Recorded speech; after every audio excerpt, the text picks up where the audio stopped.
Hello friends, எல்லாரும் எப்படி இருக்கீங்க? இன்னைக்கு ஒரு சூப்பர் அண்ட் சிம்பிளான கிட்ஸ் லஞ்ச் பாக்ஸ் பேக்கிங் தான் பார்க்க போகிறோம்.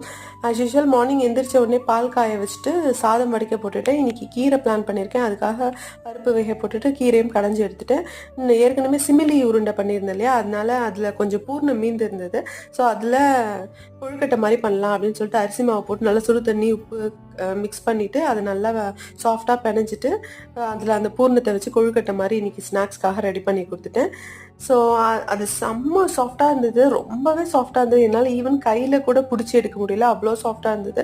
அதுவும் ரொம்ப சூடாகவும் பேக் பண்ணேன், அதனால என்னால் சுத்தமாக கையில் எடுக்கவே முடியல, அவ்வளோ சாஃப்டாக இருந்தது. உங்களுக்கு லாஸ்ட்டாக தொட்டு காமிக்கிறேன் எப்படி இருக்குதுன்னு சொல்லிட்டு. ஸோ கீரையில் கொஞ்சமாக நெய் விட்டு நல்லா தளர பிணைஞ்சி மிக்ஸ் பண்ணி எடுத்து வச்சுட்டு அதுக்கு சைட் டிஷ்ஷாக இன்றைக்கி பீன்ஸ் பருப்பு போட்டு பொரியல் பண்ணியிருக்கேன். அதையும் பேக் பண்ணி எடுத்து வச்சுட்டு இன்றைக்கி ரொம்ப சிம்பிளான பிரேக்ஃபாஸ்ட் தான், இட்லியும் நேற்று வச்ச மீன் குழம்பும். ஸோ இதுதான் என்னோட சிம்பிளான lunch plus breakfast combo. Thank you for watching.